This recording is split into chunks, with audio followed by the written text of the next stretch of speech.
Hi everybody. So we are going to be talking today about imposter syndrome. I am delighted to be here talking about this very important topic, not just what it is, but very importantly, now what? We've spoken on this, what was once a taboo within the veterinary world, and now we're going to look at actually taking action and steps that we can use moving forward to move through and navigate it. So I wanted to give you a brief introduction to myself. My name's Dr. Katie Ford, and this is a topic that is very, very important to me. Why? Because I've been there and I've lived it. I've been a crippled with self-doubt first opinion vet who on the outside looked like they were a huge success. I had good case outcomes. I had a loyal client following. I had an internal medicine certificate. I spoke at the client evenings. I had a radio show. From the outside, everything looked sorted. But internally, I felt like a huge fraud. I honestly thought that somebody was going to email me and say there's been a mistake with your exam results. Or they were going to say, we realise that you don't really know what you're doing. You're not as good as everybody thinks. And I was on a pedestal that got higher and higher and higher. And through my own journey, I realised that there are lots of things that can really help when this feeling comes up.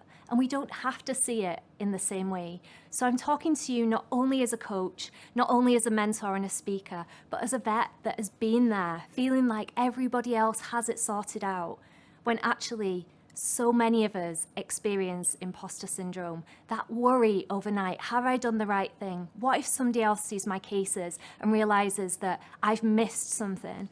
What if I'll feel a little bit better once I get my certificate? And I lived this too, and I didn't. And that's why I'm so passionate about talking about it, because I really feel that if somebody had spoken about this when I graduated 9 years ago, things would have felt very, very different. So I'm going to take you through today a little bit more about not only what is imposter syndrome. We're not going to spend a long time on this because so many of us already know what imposter syndrome actually is. We've heard it, we've seen people share things on it, and the recurrent feedback to me is we want to know more about what we can actually do about it.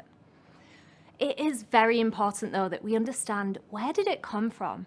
Why do we experience this? And what actually is it? Because that is at the core of us understanding how to come through it and how to navigate it differently. And I'm going to share with you the exact things that helped me go from dreading work on a Sunday night because I thought that somebody was going to find me out, to actually enjoying my role as a clinician again, and what set me on this path to being here talking to you right now. What can we do about it? The most important thing. And finally, how can we help others with it too? So I promised we wouldn't go too far into what is imposter syndrome because we've touched on this many, many times before. But for anybody that's watching that hasn't come across this, or for anybody that does want an official definition, we can see it up here at the moment. The Oxford Dictionary definition of imposter syndrome is the persistent inability to believe that one's success is deserved or has been legitimately achieved as a result of one's own efforts or skills. So what's that look like in real life? We feel like we don't deserve the compliments. We wonder how we got there. Perhaps we've had a promotion. Maybe it's that we've just graduated. Maybe we've stepped into a new role, or we've started to do an extra qualification or a certificate, and that little voice pops up saying, they're going to realize that you don't know what you're doing, or you didn't really earn this, you just winged it. Or perhaps, I don't know how I passed that exam. I just got lucky on the day. The questions were just right. And that is something that comes up for so many of us. So if you're sat there thinking, goodness me, that's me, you are not alone. The studies out there say upwards of 70% of the population have felt this way and have experienced this.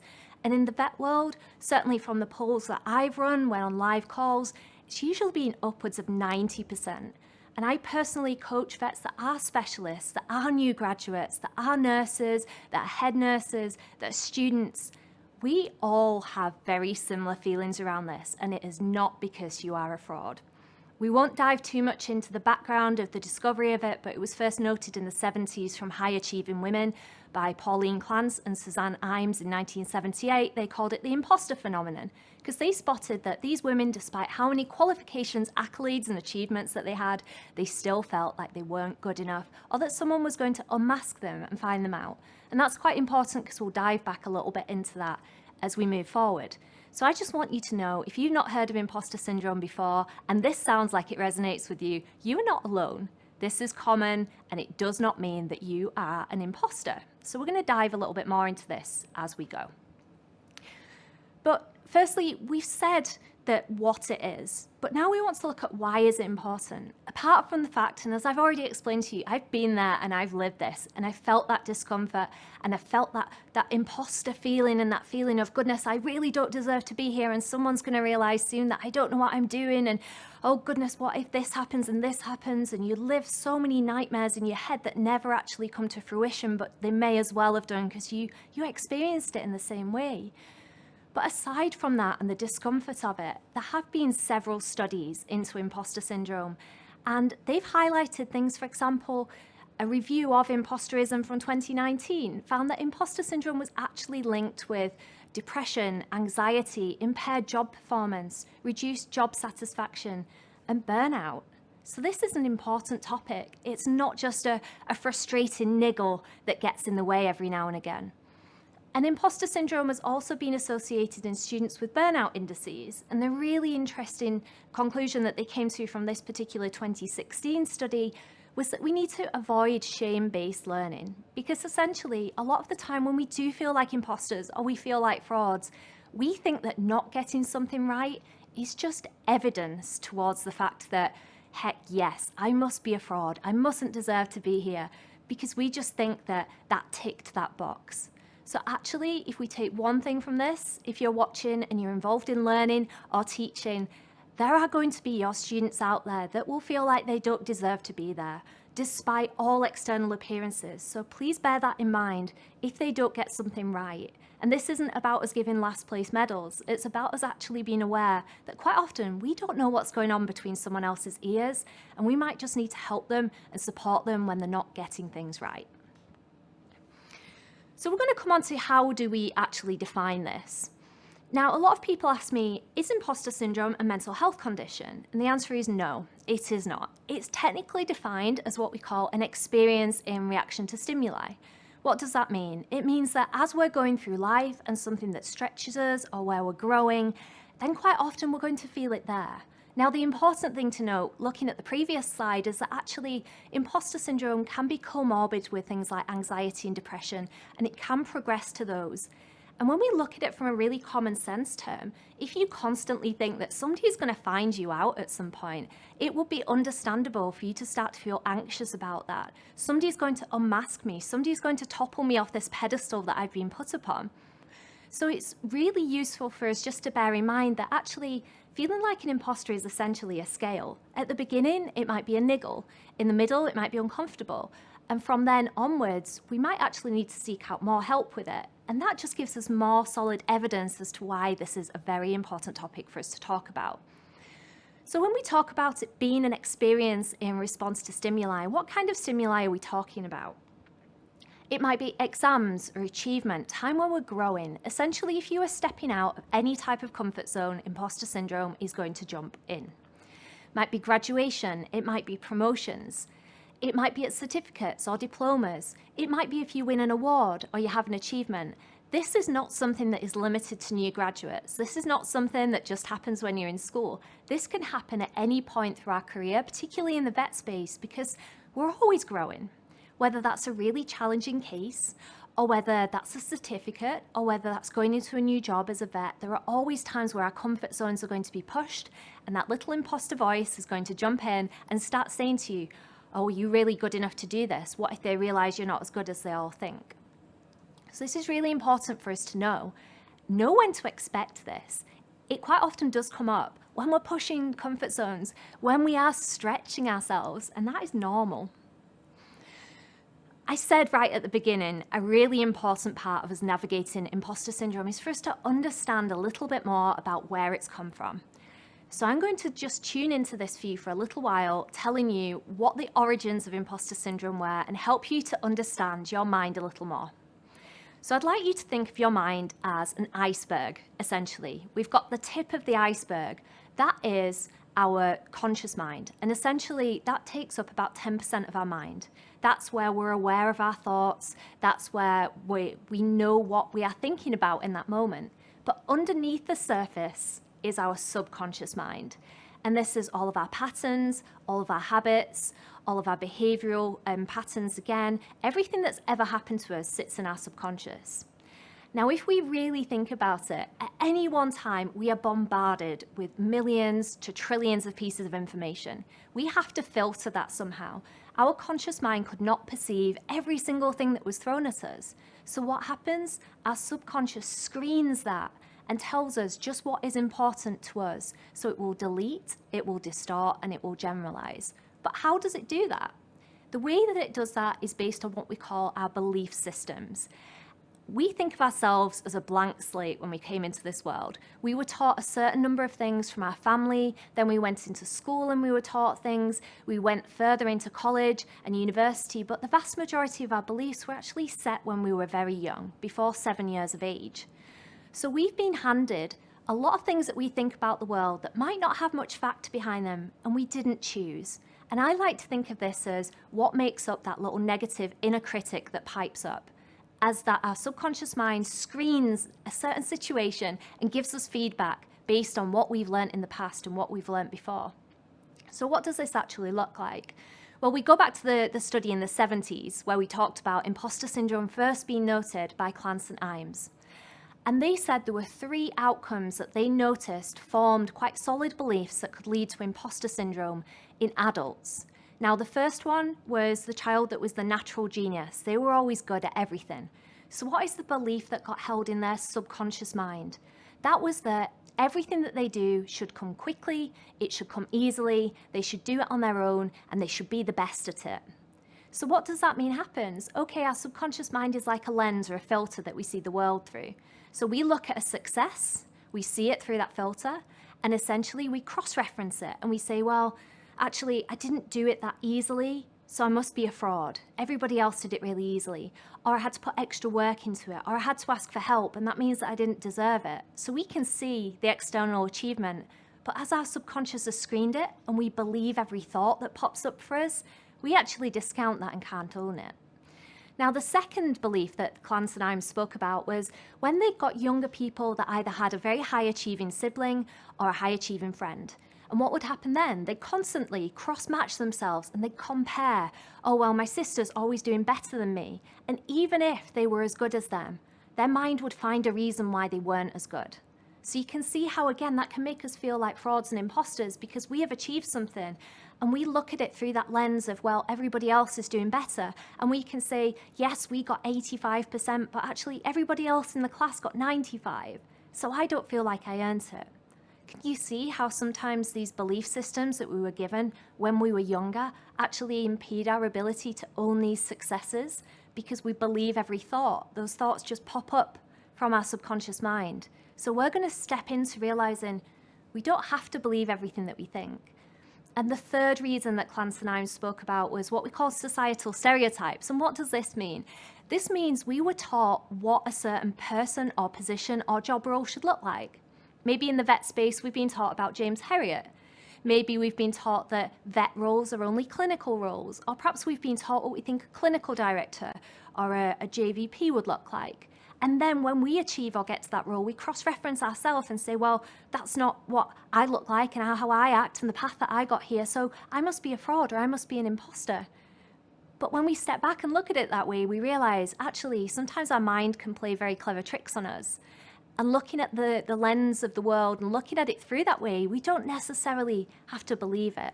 So if there's one thing you take from this, realize that the way that we initially see the world and the thoughts that pop up about it, about us being a fraud, actually is a result of a set of beliefs that we never chose. So often we were handed them, like a play script that was handed down, that actually discounts us from owning successes and makes us terrified of failures, as we went through school being told you get more valuable as you get higher grades, or being told failure is a bad thing, success is only speed and ease, like we said. So bear this in mind as we move forward.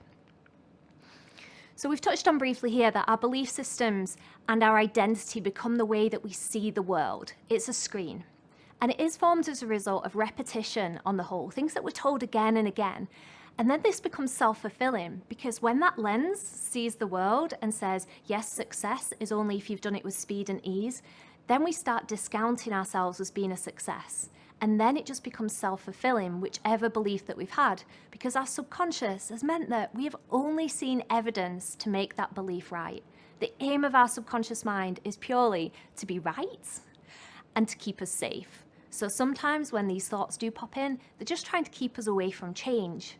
Reference that back to the fact that we've said that imposter syndrome comes up at the time where we're growing as well. Another thing to remember, and we've said this already, is that we don't have to believe everything that we do think. We can choose to see a different perspective. We have upwards of 60,000 thoughts every day. 95% of these are repetitive and 80% of them are negative, which to me is an amazing study that they've got that, but just helps cement the fact that we don't have to believe everything. Thoughts are biochemical processes and come up as a result of the beliefs that we never chose.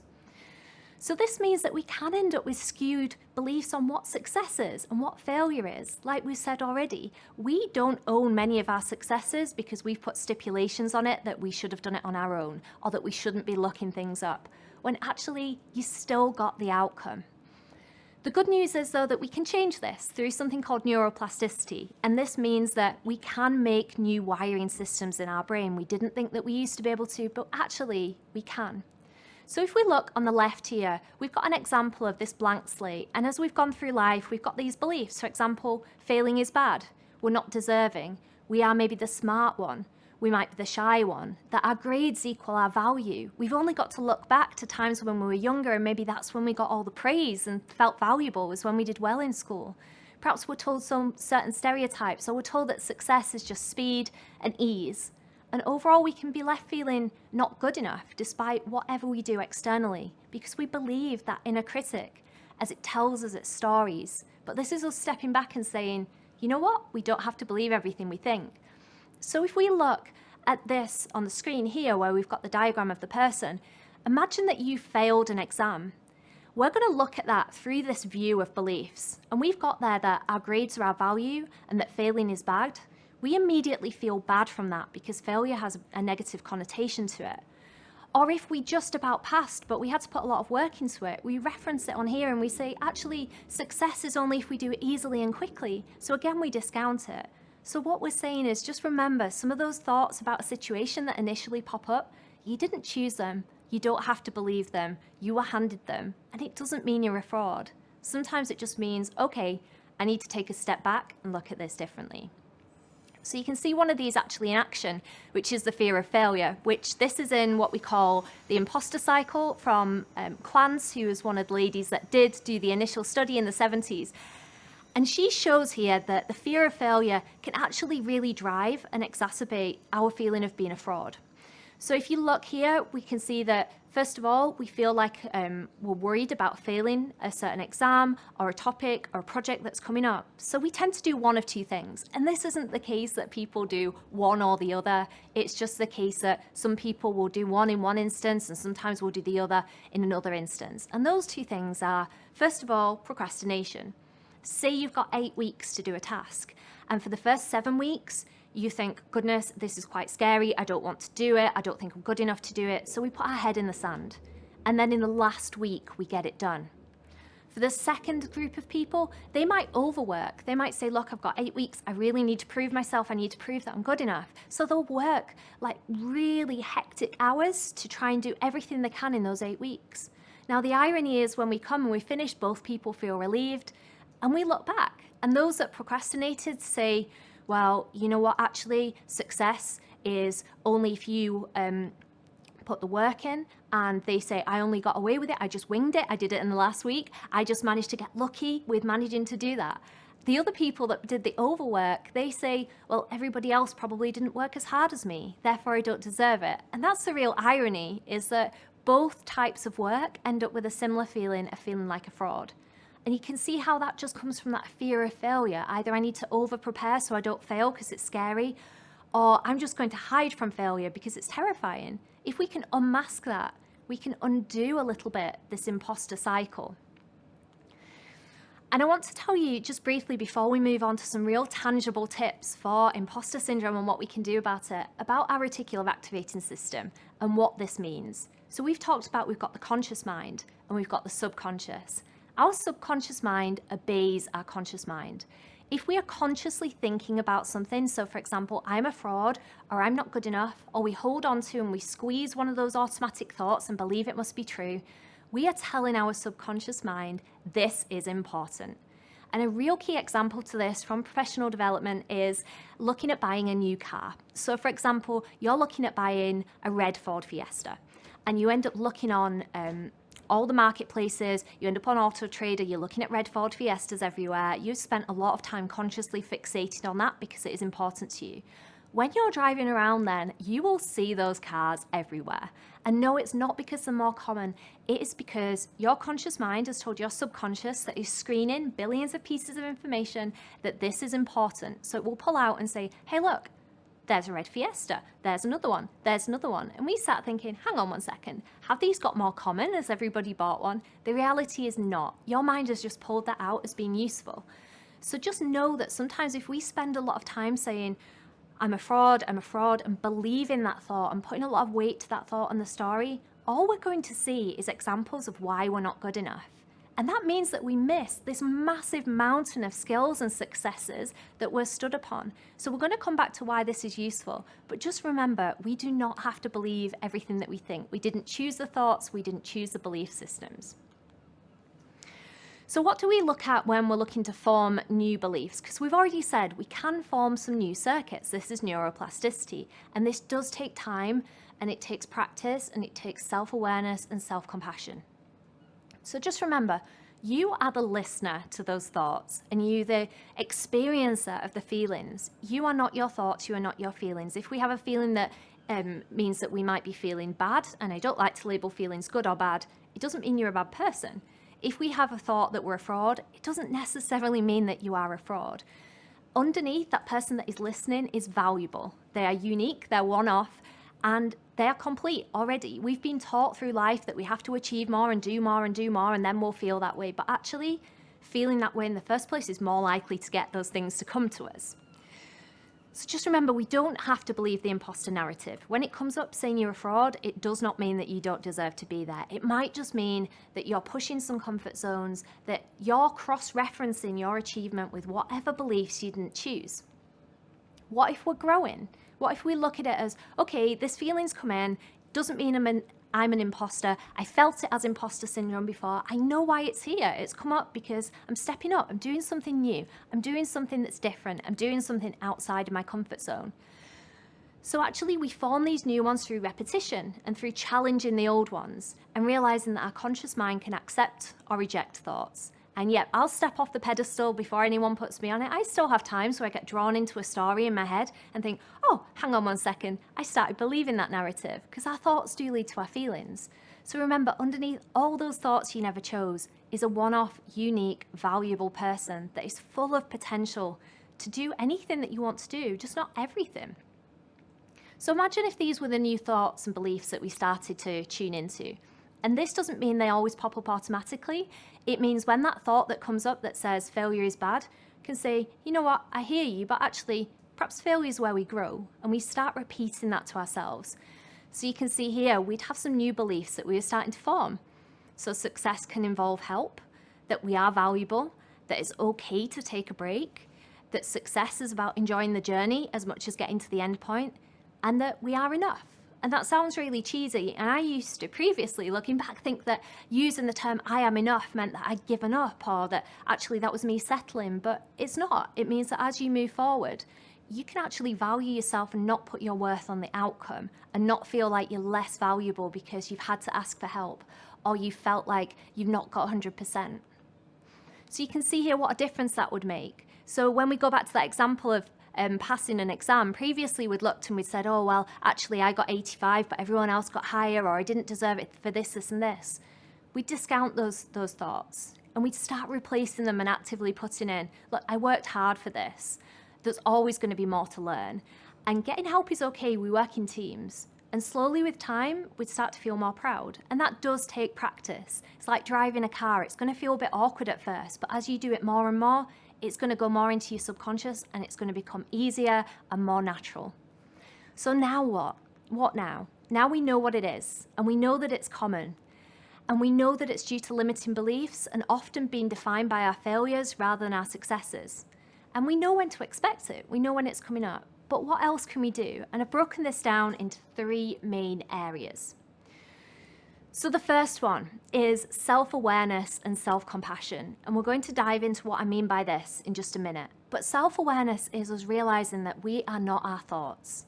It's us watching our thoughts and realizing that we're the listener of them. And we didn't choose so many of them. They're automatic. We don't have to believe everything that pops up. Let's look at things curiously rather than critically. Oh, that's really interesting. These fraud thoughts are popping up. Maybe actually this is a cue for me to look back at the reasons why I do deserve it and look back at the path that actually got me here.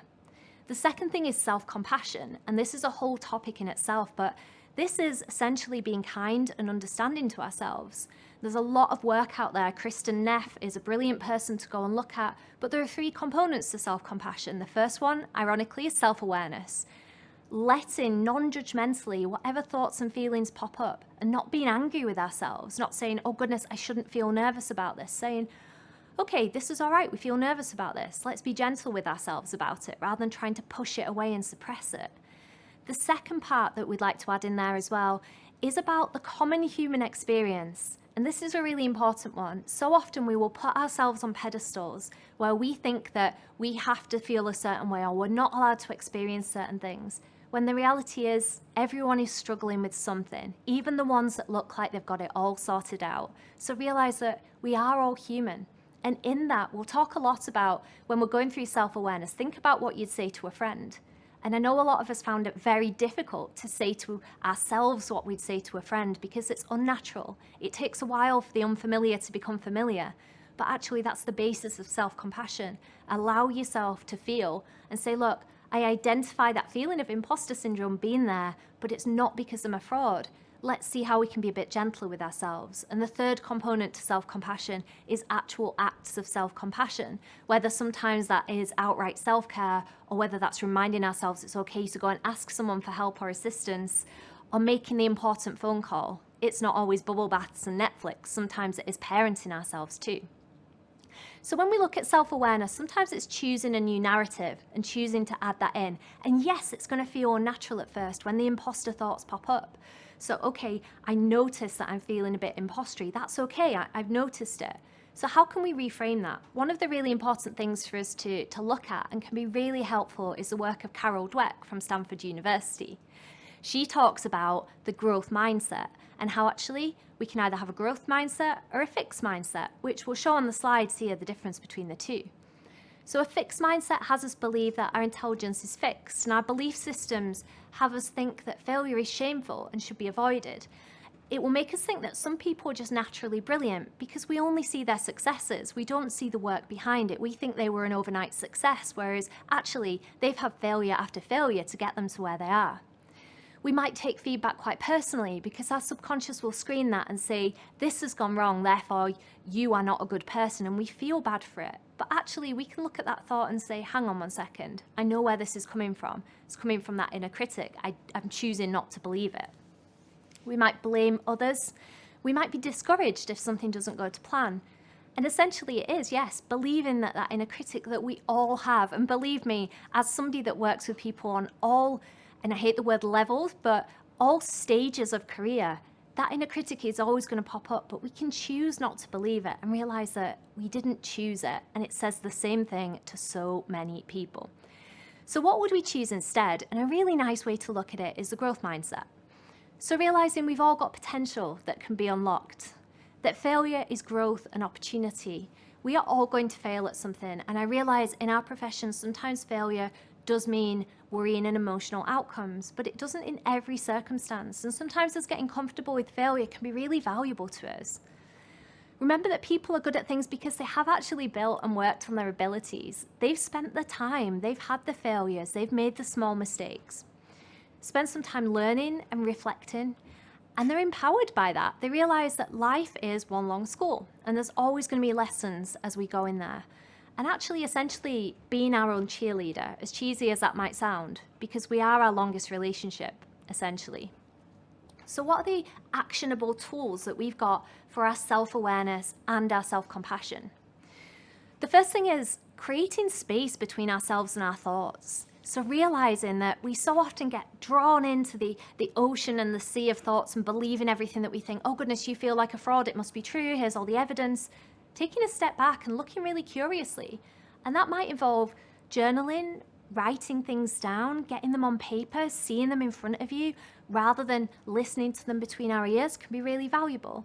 Meditation spends some time actually observing our thoughts rather than being in them. Self-reflection and feedback. Also thinking about what would I say to a friend in this situation? And yes, it's going to feel uncomfortable at first and it's going to take some practice, but try and help give that to yourself. Don't push the feeling of being an imposter away. Just recognize it as something different.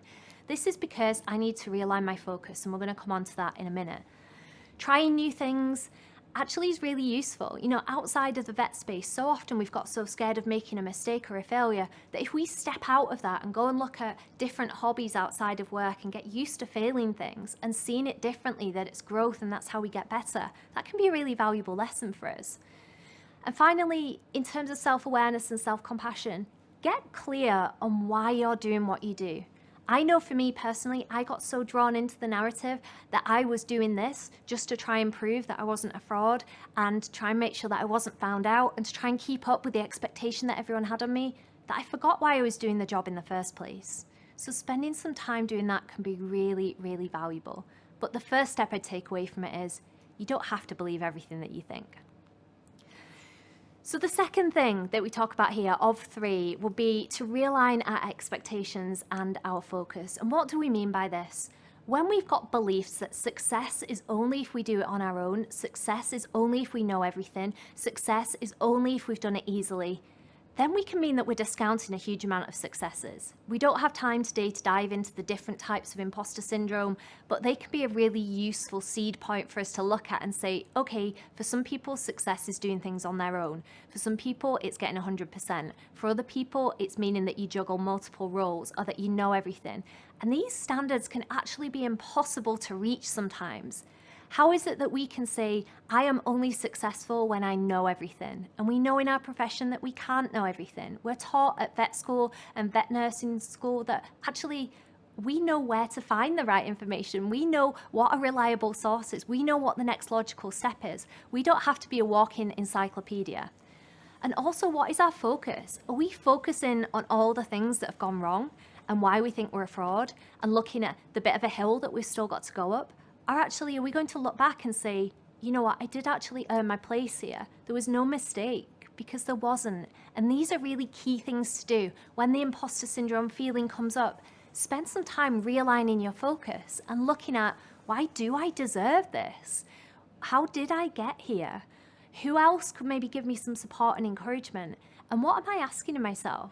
So I'll show you some practical tips again here for realigning our expectations and our focus. The first one is saving our wins. What do we mean by this? Essentially, this means you are going to spend 5 minutes every day writing down the things that went well that you're proud of yourself for. So quickly, we can become so unconsciously competent about something that we forget we're actually quite good at it. So spend 5 minutes just writing down 3 to 5 things that went well. And this retunes that reticular activating system that we talked about by saying, okay, we're looking for things that went well, so can we do that moving forward? So the next day, you might start thinking, oh, this is something that can go on my list again. This is not an exercise that you need to tell anybody that you're doing. You don't have to tell them, oh, I'm doing journaling. Just do it for yourself. Try and do it for the next 30 days and see what a difference that it makes. These things do not have to be massive. It does not have to be that you did your first spinal surgery. It does not have to be that you won an award. It could literally be, I got the IV line in the Very Wriggly Cat. Or actually, I feel like I handled that consult quite well. Because our minds are so good at looking back and putting that filter for a 5-minute struggle to make the day look like we really were going to get found out and like we were fraudulent. So this is a nice exercise that we can do even at the good times, just to say, look, let's look back what went well. Second thing is strength exercises. And by this, we don't mean working out. We mean actually spending some time looking at, what am I good at? Because so often, like we said, people have a big disconnect between their skills and their strengths and where they're using them because they don't even realize that they're good at them anymore. There are plenty of strengths exercises out there that you can do. You can ask friends, you can ask family, what do you feel my strengths are? And please believe them when they tell you, because they can see you minus all that belief system and filter that you're seeing it through. They see you for you. So spend some time actually realigning on those. Look at what strengths am I going to need moving forward in whatever it is that I'm doing, and how have I used those before? This is going to let you get to know that person behind that inner critic and realize that yes, you are valuable, you have strengths, and you earned your spot there. Again, journaling and reflection, another really useful tool, asking yourself questions like, what did go well today? And finally, what am I actually asking of myself? And that's something we touched on in the last slide, but are you subtly and subconsciously saying to yourself, I must get everything right. I must know what's going on with this case before it walks through the door. If I don't know everything, I am a fraud. Step back and say, look, I can't always practice veterinary medicine perfectly, but I can always practice it with compassion and enthusiasm. And redefine those successes and those failures in a very similar way. Look at, okay, what was I asking of myself before for success? And what was I calling failure? And how can I look at those differently? And you could journal those out. You could ask somebody to help you with those. But that can be really powerful because for so long, so many of us are taught to be defined by our failures. If something doesn't go wrong, that is cementing the fact that I am not good enough, I am a fraud. But realize that, yes, this feeling is going to pop up as you push in comfort zones, and your subconscious's first thoughts are, you're not good enough to do this because we think it should look like this, this, and this. Watching that and saying, okay, this is what I'm choosing instead, and repeating it. And what is the third thing? This is to seek help and support. This is one of the big points that I always hammer home to people. These first two things are useful if you are just feeling a little bit of niggly imposter syndrome, or it's something that's just popped up and you need to help and reassure yourself. Like we said, don't push the feeling away. Understand it differently. Don't get mad at yourself. Just realize there is a reason why this has come up, and it's not because I'm an imposter. But sometimes we actually do need someone to help us through it, especially if we're at the beginning of this journey. And what do we mean by that? We mean, first of all, talk about it. Look to your friends and family to hold a mirror back up to you at those times where you say, oh, I'm feeling a little bit wobbly, I'm not sure that I deserve it, and believe them. Let them hold that mirror back up and say, actually, you're really good at this. This is how you earned it. Don't feel like you have to put the mask on and pretend. Do keep going, 100%. Keep on with what you're doing, but use the support systems around you. For other people, it might look like therapists and counselors. If you are one of those people where it's progressed to anxiety type symptoms and it's really got a hold on you every day, reach out, because it doesn't have to be that way. I ended up going down this route primarily, and I'll tell you, it made a massive difference to me, just as someone to help me navigate those thoughts and feelings differently. And the final thing that I'd say is actually coaches and mentors can be really useful. The question that I get asked so often is, yes, but what if I really am a fraud? What if I'm really not that good at this? Or what if I'm not good enough to do this and I'm just trying to persuade myself that I am?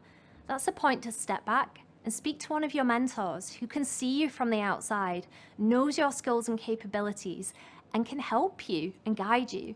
Coaches will help you unpick some of those beliefs and realize, okay, this is something you've always believed, but when we really question you, we start to question its validity and say, hang on, I've always thought that success is only if I do it on my own, but there's a lot of things in vet practice that I can't do on my own, and that helps you moving forward. So please never underestimate.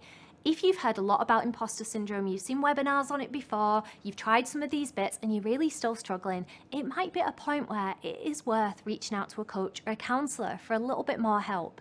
This is in the now what phase, because I still have coaches, and I'll step again off that pedestal now that I still get these feelings pop up. I still get imposter type feelings come in, but I understand them differently. I'd have imposter feelings before this talk today, and then I just have to step back and realign my expectations and reassure myself this is why you're here.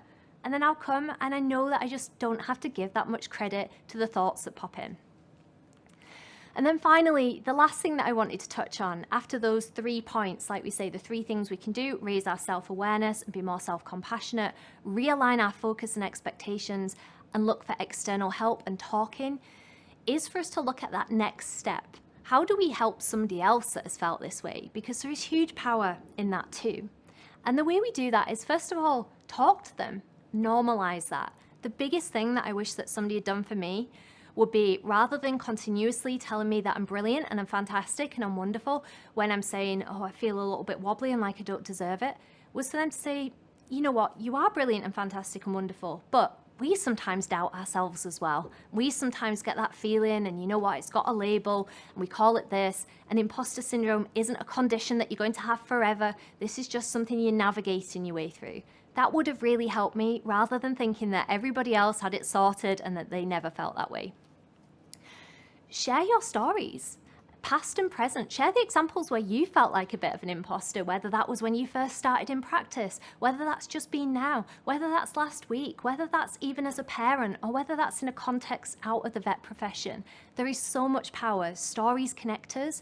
And when we can normalize that and allow people to realize that feeling that way doesn't mean that you're a fraud and there are things that can help, can be so valuable. When you are mentoring someone in general, praise the process as much as the outcome. So help people realize that there is as much credit to be given in the effort that's put in and the time that's put into it as the final outcome. Otherwise, we just put our feelings on hold the whole time. We end up falling into the it'll be okay when game, which I'm sure is familiar to many of you. It will be okay when I finish this. It will be okay when I get my certificate. It will be okay when I get my diploma. It will be okay when I've done this. And actually, when you step back and say, okay, I'm just going to enjoy doing it. I'm going to enjoy learning new things. I'm going to realize that I am going to fail sometimes. I'm going to realize that every genuine mistake was just a good intention that didn't go according to plan. That takes the pressure off. So encourage asking for help and collaboration, and lead by example in doing that. We do not have to be walking dictionaries. Yes, we're going to learn more as we go, but there is no shame in going and checking something or looking it up at any stage. So let's normalize that. And when we are mentoring someone, and I'm sure this might be familiar to many of you, they might say to you, oh, this was all you. Thank you so much for your help. You helped me do this. It's really important to reflect back and say, look, thank you so much. I had a little part in this, but you did this, and this is why you did it. And that's hugely valuable as a mentor and as a mentee, especially if they're feeling like an imposter, because they can think, oh, I didn't do any of this. It was all my mentor. No, let's reflect that back and remind them that they had a big part in this. And affirm people as much as professionals. One of my own coaching clients a few weeks ago said doing a strengths exercise was really valuable to her. And the reason why was that she realized that she was a really valuable member of the team for the human being that she was, as much as her clinical skills. She said, I realized that I'm a kind and caring and compassionate and encouraging member of the team, and that is just as big of a part of that group of people in that practice as for how much stuff that I know. So reaffirm people as people. Give them compliments on their actual skills as people as much as their clinical skills, because at the end of the day, we're all just human. We're all going through very similar things at different times. Try and help them focus on the facts. That's an important one. So often they'll say, oh, I'm not a very good vet. And you can say, well, I've not had any feedback to say that so far. Or I'm not very good at this. Well, actually, you know what? Let's add a yet on the end of that. You're still learning how to do it. Nobody would ever say, oh, that child's not very good at this. You'd say, well, nobody's ever taught them how to do it. They've not practiced it. They've not done it. And challenge negative downplay in a similar way, like I just said. If somebody says, I'm just not very good at this, or everybody thinks this, we can challenge that and say, hey, hang on 1 second. I know that's a thought that pops in, but we don't have to believe it.